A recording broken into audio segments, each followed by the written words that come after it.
Christopher Nolan, one of the most important directors of this generation. 12 films, 13 Oscar wins, over $6 billion at the box office, more than 30 years making cinema, and still, after all this time, unable to give a single woman a lead role. And not only that, the women who do appear have always the same thing in common. They are dead, murdered, or they are femme fatales. This happens over and over again, and with his latest release, The Odyssey, the debate has begun again. And it's no surprise, because The Odyssey is based on one of the most female-driven stories ever written. They are the architecture of the entire story. Without Penelope, Ithaca falls. And I think that is a fair criticism that lands. She only has scenes that advance the characters of other men in her life: Odysseus, Telemachus, and Antinous, which is particularly frustrating if you know how she was portrayed in the source material, or even if you've watched any other Odyssey adaptation. And then we have Athena, the whole reason he survives at all. A character treated as co-protagonist in Homer's original,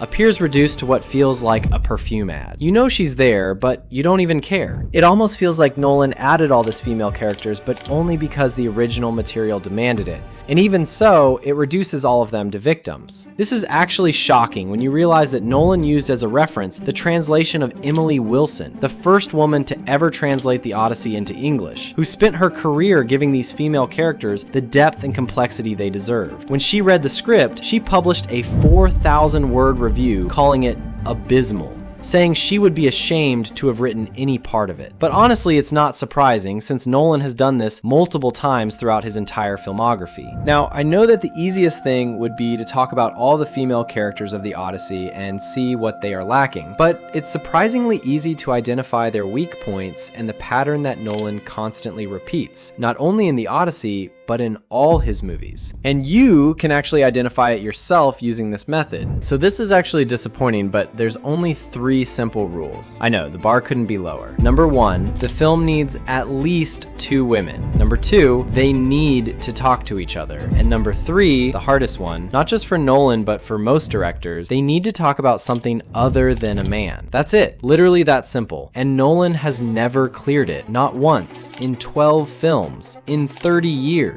So of course there are a few examples. We have Memento, where there are 2 women, his wife, who obviously is dead and only appears in flashbacks, and Natalie, who only exists to manipulate him and make his character and the movie move forward. Then we have Oppenheimer, where there are 2 female characters, Kitty and Jean. None of them speaks to each other, and Jean, who is actually brilliant and a complex woman, appears on screen for the first time after 20 minutes and is immediately in a sex scene, which, if you think about it, is kind of weird. And of course, Interstellar. And this is the one people always bring up. Because yes, Murph is central to the story. Yes, she drives the entire second half. But here's the thing. Every single thing Murph does is in relation to her father. She's kind of used as a tool to torture the male character, if that makes sense. The whole point of her is mostly the absence of her father and how he affected her life. The movie even ends with her doing her father's work, which is not totally bad. I could understand that point.